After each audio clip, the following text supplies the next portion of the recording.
The global pandemic of 2020, or COVID-19, saw every person affected in some way. Children were unable to attend school, mums and dads began working from home, shops and businesses were shut down, and people were told to stay in their own homes and not visit family or friends. We were unable to fly, people became sick, and unfortunately, a lot of people have lost their lives. COVID-19 also affected our relationships with our family, friends, our workmates, and those we look to for support. It challenged us in how we attend support services, such as learning and lifestyle centres, what we did for work, where we worked, when we worked. It affected our health, both physically and emotionally. And maybe it affected you spiritually, being unable to attend a church or other places that are special and valuable to you. It challenged us in how we lived with our family, our friends, or other people that you might rent a house with. Maybe you noticed a few more arguments at home, or people getting on each other's nerves. If we think about our family, our friends, the people you work with, even our friends on social media, you begin to realize that you do have different types of relationships, some of which may have changed because of COVID, or simply because that's what happens in life. Relationships are about connection between people or things. You might have a relationship or a connection with your mum or dad. Maybe you have a stepmom, or you like seeing your granddad or pop. Do you have a boyfriend, a girlfriend, a best friend? Are you married, divorced, single? Brothers, sisters, uncles, aunts, cousins, you're all connected in some way. What about your workmates? Do you have a relationship with them? In each of these relationships, you play a role. You might be a son or a daughter, a husband, a wife. You might be the boss at work, or you might just be a really good friend. What you think and what you value, what's important to you, your own ability to do things, this all impacts the role you play in your relationships.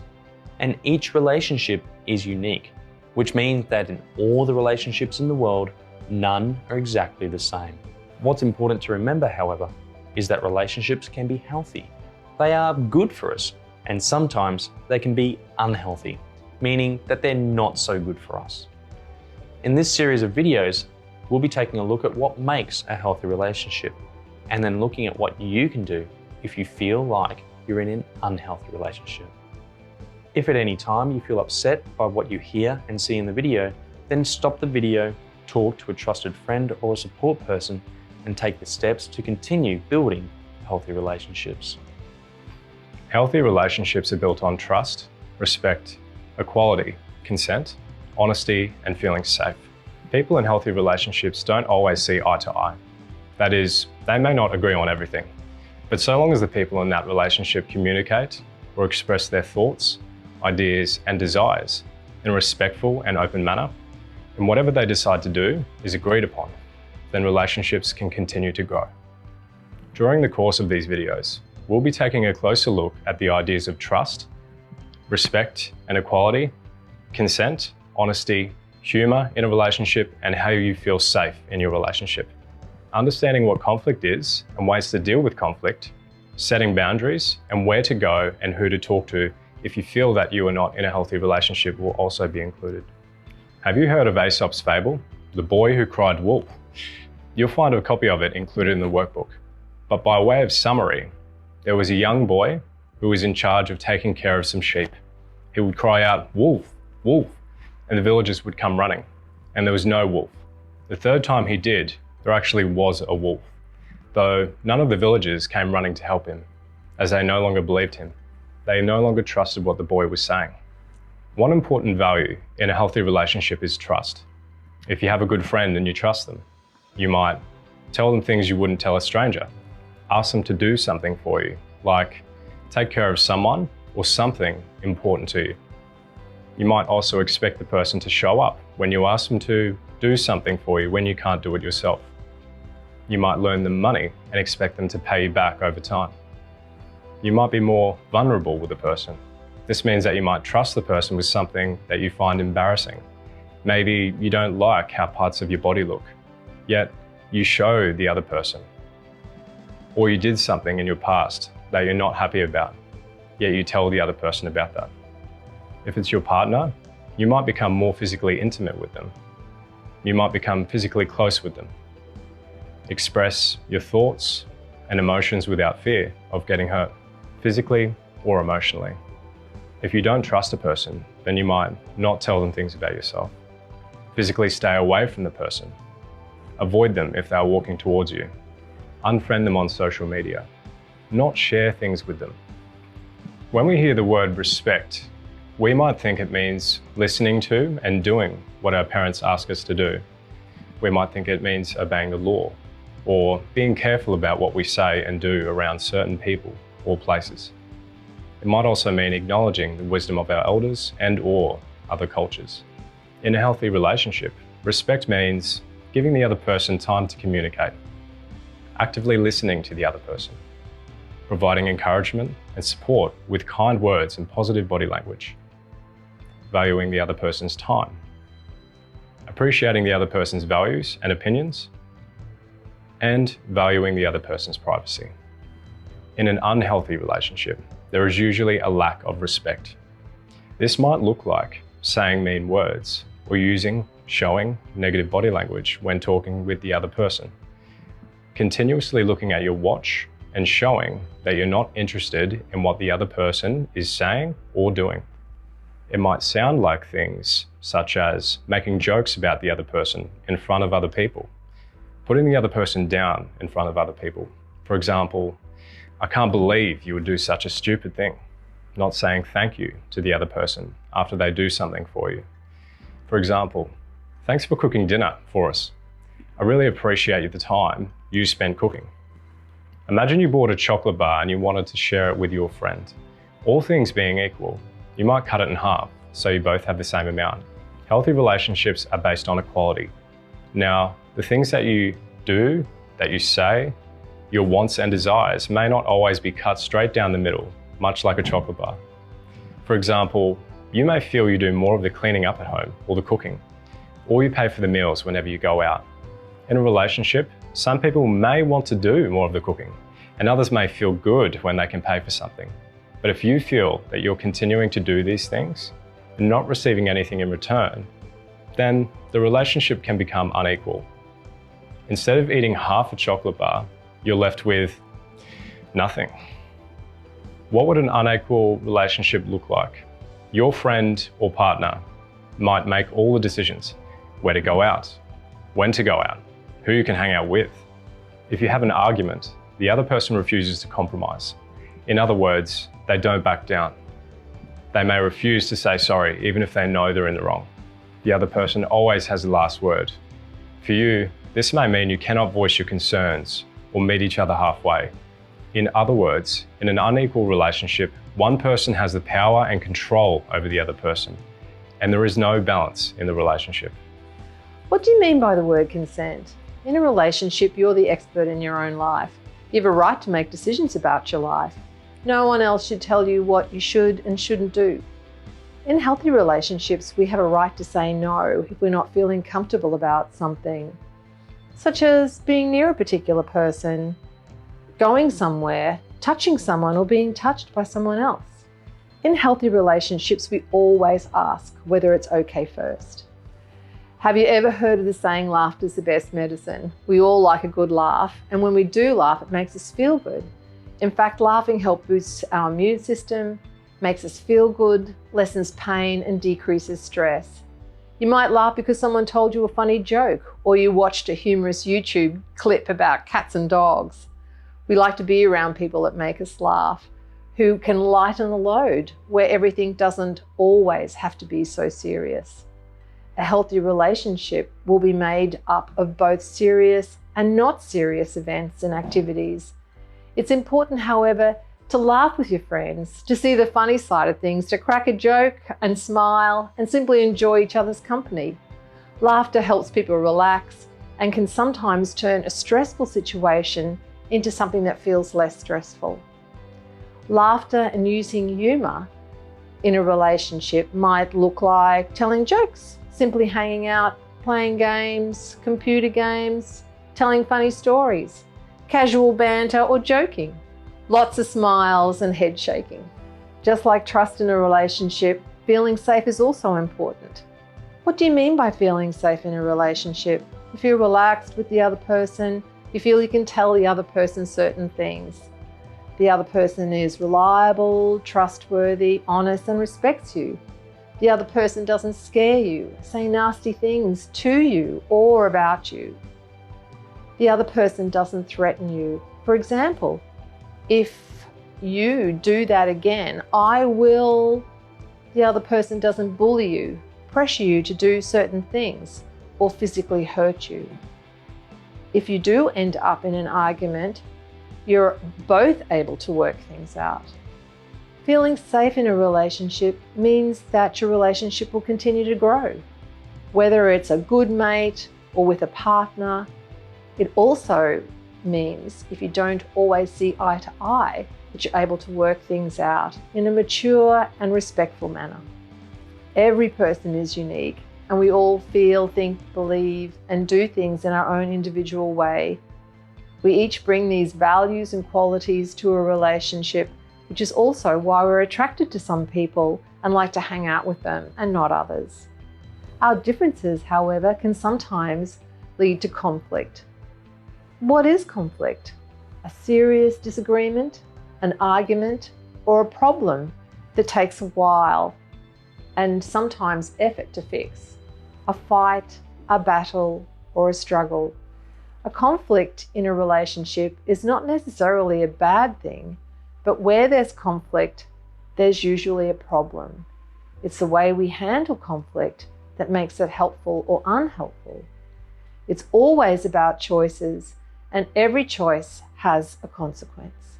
Some unhelpful ways of dealing with a conflict in a relationship might include yelling and screaming, calling the other person names or swearing at them, hitting or slapping the other person, or you yourself being hit or slapped, running away, interrupting the other person while they're talking, rolling your eyes, holding a grudge, being argumentative or threatening, not listening, laughing at the other person. How would you feel if these things happened to you? Angry, upset, teary, hurt, afraid, frustrated, unsafe. What are some helpful ways to deal with conflict in a relationship? Be open and direct in your communication. In other words, say what you mean in a respectful manner. Remain calm, even when things feel heated. Put yourself in the other person's place and take note of what the other person is communicating, verbally or signing, and their body language.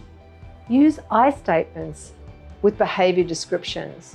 I statements focus on how you feel without blaming the other person, and behaviour descriptions focus on particular behaviour the other person is doing, rather than the negative things about that person's character. For example, I feel ignored when I'm trying to have a conversation with you. Avoid using always and never. For example, you're never on time, or I'm always cleaning up after you. So what to do? Be ready to compromise, find the middle ground. Focus on the present. Be willing to forgive, agree to disagree, and move on. Conflict in a relationship will happen, but it's how you react to the conflict and how you deal with it that's important.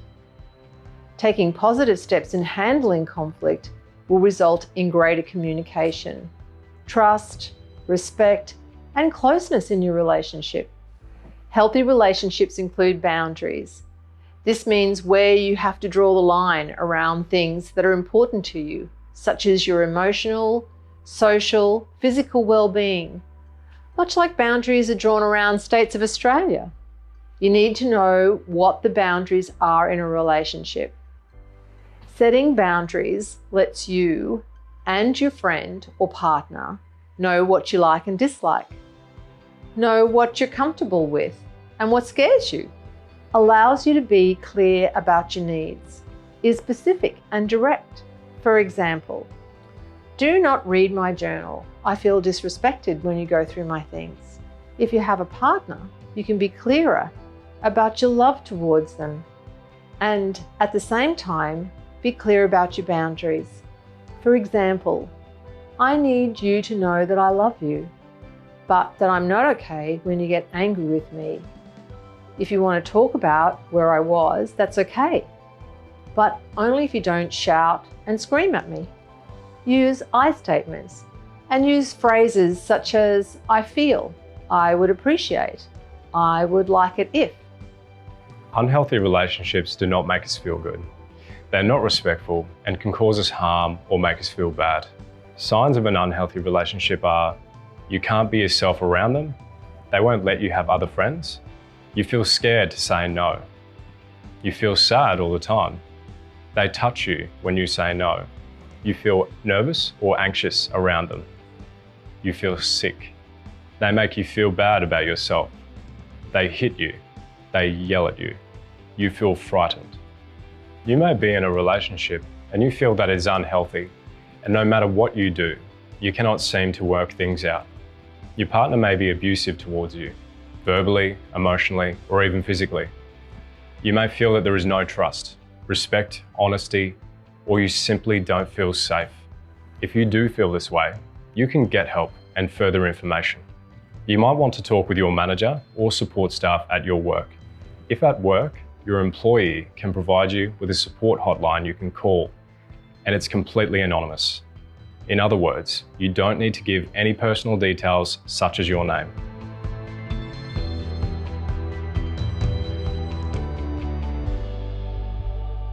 Well, welcome today. We're here with the Complex Support team at Endeavour Foundation to talk about healthy relationships, but also talk about this idea of unhealthy relationships and I guess some of the concerns that might come with relationships and some of the processes that we have in place at Endeavour that people can go through and people to talk to if they do find themselves in different types of relationships or they might be maybe a little bit concerned. So I'll just get the crew to introduce themselves from the Complex Support team. Hi, I'm Carly, I'm a social worker. I'm Lauren, I'm a social worker. And I'm Becky, the Disability Practice Specialist. Excellent. Thank you for being here today. But Carly, we might start with you just to talk generally about this idea of, what are relationships? So relationships occur with two or more people, and we all have relationships, lots of different sorts of relationships. So our relationships might be friendly, they might be our friends, acquaintances, or our family. We also have our intimate and personal relationships. So that could be your boyfriend or your girlfriend, that could be your husband or wife, and it also can include online relationships. Okay. And I guess, there's this idea of maybe like professional relationships too. So you might go to a doctor or maybe a support worker or something like that. Yeah, or you might see a person in the shop who you have a professional relationship. You say, thank you very much, I've got my groceries. Yeah, okay. Or an allied health professional. Right, so just a broad range really of different types of relationships. Yes. Okay. So within this idea of relationships, Laura, we might ask you, what makes a healthy relationship? Yeah, every relationship is different, but the most important thing is that it makes you feel good and doesn't cause you any harm. Okay. So by causing me harm, Becky, we might talk about that with you, because I think that might be a bit of an unsafe type of relationship. Would that be correct? That is correct. If when they hit you or yell at you, where you feel unsafe, you feel that you can't say no, those are all the signs that you're probably in an unhealthy relationship. Right. So if we just take that back a little bit, so in a healthy relationship, I feel good, I can say yes to the person, I want to say yes to them. But in an unhealthy relationship, we feel unsafe or not safe, and occasionally there may be some sort of physical, they may physically hit you, or emotionally they may be bullying you or something like that. Would that be right? That is correct. Okay. So one of the main issues, and I guess the concerns that we've found at Endeavour Foundation is this idea of consent. So Lauren, could you unpack that a little bit more for us? Yeah, so consent is the idea that you make your own decisions and that no one can tell you what you should and shouldn't do. And so in a healthy relationship, we talked before about, we might say yes. What does consent look like in a healthy relationship then? Yeah, it's important to remember in a healthy relationship that you always have the right to say no. If you don't want to go somewhere with somebody or be touched by somebody, it's important that you feel safe to speak up and say no. Yeah, and this idea of simply being close to a person as well, isn't it? So about Yeah. maybe some physical space there or my own personal space, would that be right? Yeah, absolutely. Okay. So it's all about, in a healthy relationship and this idea of consent, we have the ability and we are able to voice whether we say yes or, more importantly, in some instances, whether we say no. That's right. And if you do feel no, it's important that the other person listens to you. Okay. And I guess when we're intimate with someone, so we're really close with them, maybe physically, it's that both people want to be intimate. Yeah, that's right. Intimacy is something that both people say yes to. Right. Okay. Becky, what about this idea of safety in a relationship? Well, it's really important that you do feel safe in a relationship. That safety could be face-to-face or even online. Yeah, right. Okay. And what happens if I don't feel safe with someone? You can say no and you can tell them to stop. Right. Okay. And that's both, I guess, face-to-face, so physically, and also online as well. And there's Yeah. ways that we can do that online in terms of saying no as well. That's correct. Right. And I guess if you do say no, is there someone that I can maybe talk to or go to for help as well?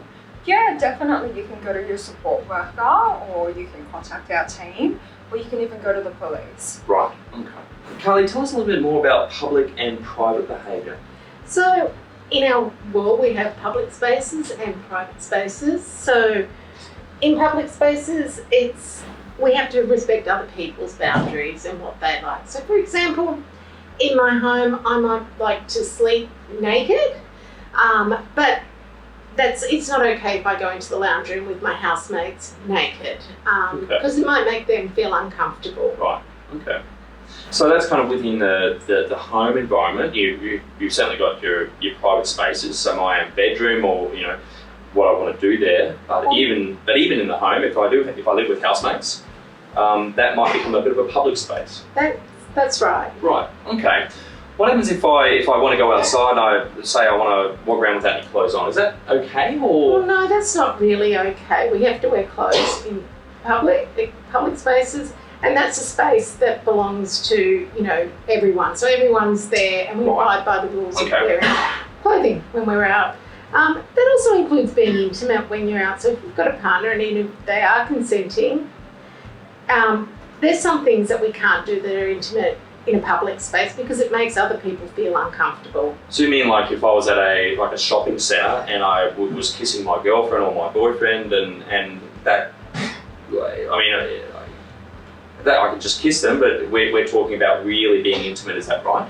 Yeah, that might make some other people uncomfortable seeing you do that. You might be enjoying it, but they might not be enjoying watching it. Fair enough. Okay, so we have these kind of public and private spaces and what we can do and what we shouldn't really do in those spaces. That's right. Okay, right, thank you.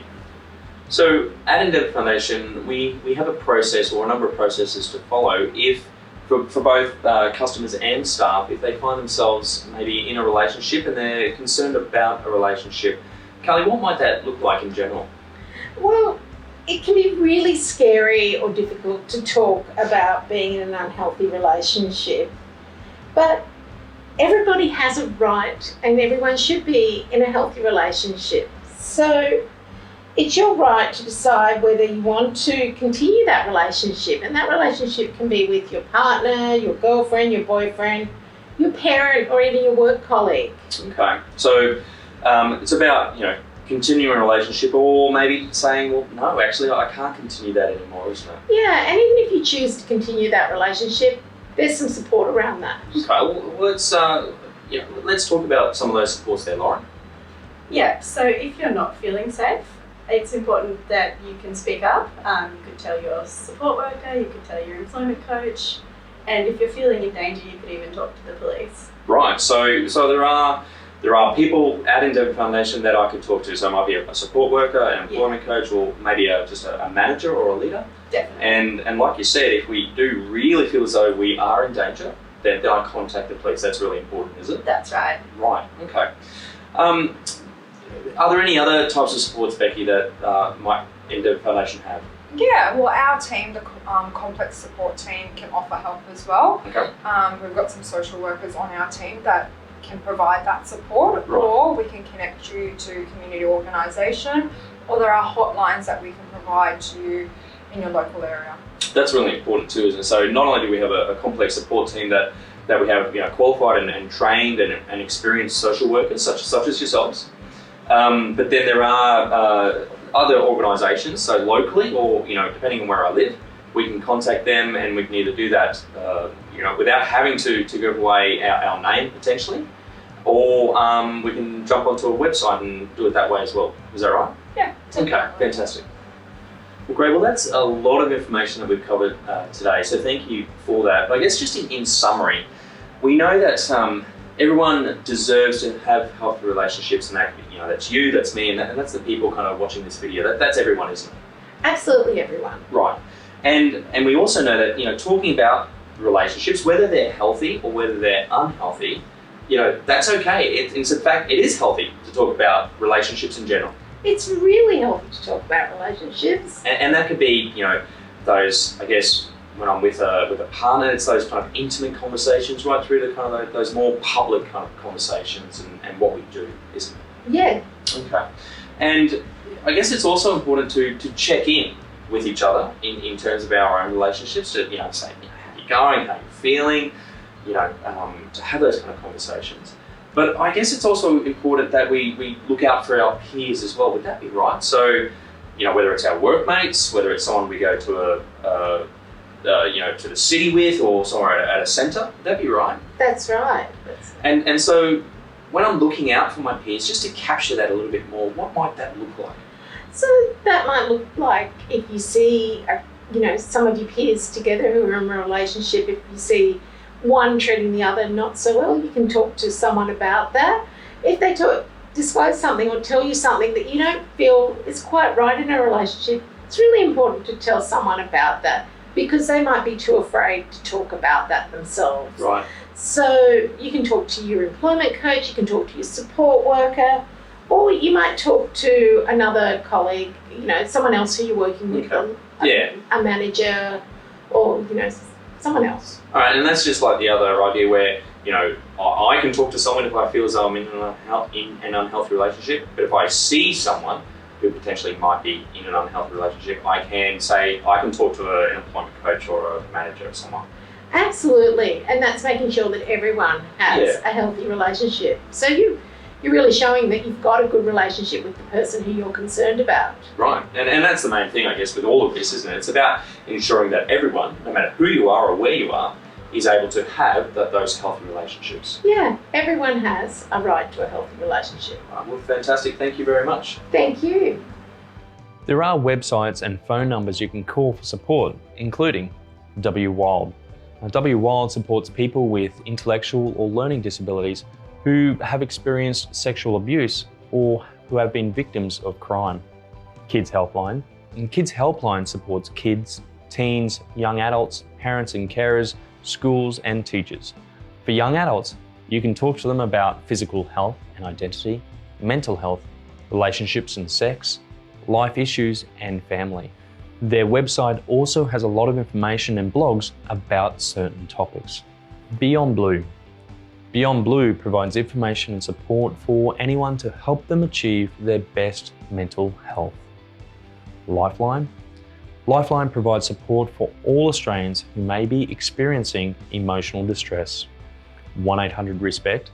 1-800-RESPECT is the National Sexual Assault, Domestic and Family Violence Counselling Service. Support for people experiencing or who are at the risk of experiencing violence and abuse, their friends and family, and it's also a professional hotline. One last thing about being in a healthy relationship is self-care. That is, making time for you. Whilst it's nice to be in a relationship, hanging out with that person, talking, laughing, maybe sometimes crying, you need to take and do the things you like to do, and at times without your friend or partner. What is it that you like to do? What hobbies do you have?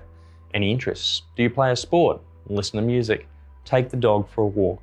Maybe some retail therapy, clothes shopping, a trip to Bunnings. It's important that you live your life not totally dependent on another person. That is, you still do things for yourself and at times by yourself. A healthy relationship is built upon trust, respect, honesty, equality, and humour. It's about feeling safe in your relationship, setting boundaries, and resolving conflict. It doesn't matter if it's just a close workmate or your partner. You should never feel abused, whether it's verbal, emotional, or physical abuse. Supports are available should you want or need to find out further information or need to talk with someone. This could be a manager at a day service or a workplace, or via the internet or phone.